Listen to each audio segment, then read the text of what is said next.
Brantal, Léolan, Flint et Velander. Votre groupe a répondu à l'appel d'un maréchal de Cormyr, nommé Duncan, pour combattre les menaces terroristes qui fait rage dans le nord du pays. Vous avez d'abord éliminé le culte d'une lamia appelée Anastasia.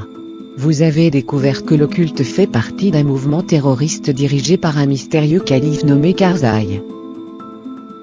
Sous la montagne, près du culte, vous avez découvert la tombe d'un prêtre fou, gardé par un œil maléfique, et des elfes noirs.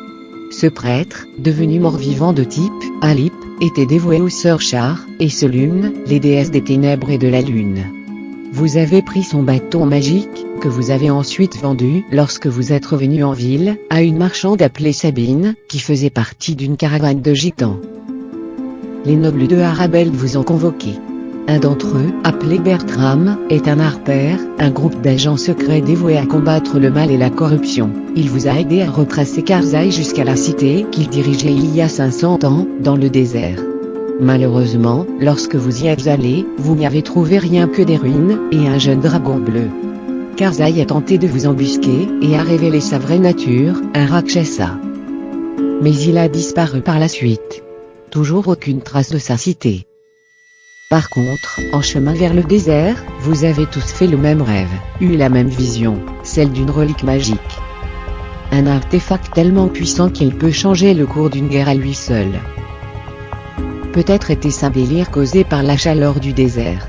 Ou peut-être receviez-vous la vision de quelqu'un d'autre. Et qui donc sont ces personnes qui vous ont épié pendant votre voyage ? Vos rêves vous ont guidé vers Lundet, les ruines d'une ancienne cité volante, gardée par la liche du sorcier Vologol. Vous êtes sorti indemne des flammes éternelles de Lundet, aidé un peu par le patron de Flint, une divinité cosmique totalement chaotique.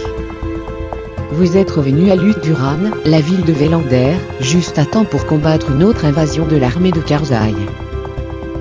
Pendant le combat, vous avez confié l'artefact magique à Duncan et Bertram, qui s'étaient réfugiés dans le palais avec des marchands venus de Cormyr. Malheureusement, après votre victoire, vous avez retrouvé Bertram ensanglanté dans le palais. « Mes amis, nous avons un problème », vous a-t-il dit. Sandbia, un an plus tôt. La province est occupée par les soldats de Cormyr, depuis la fin de la guerre avec les Shadowvar, des habitants du plan des ténèbres. Dans le village de Kulta, le baron McGee a fait appel à des mercenaires criminels pour régler un problème de violence que la majeure partie de la population attribue aux demi-orques dans la région.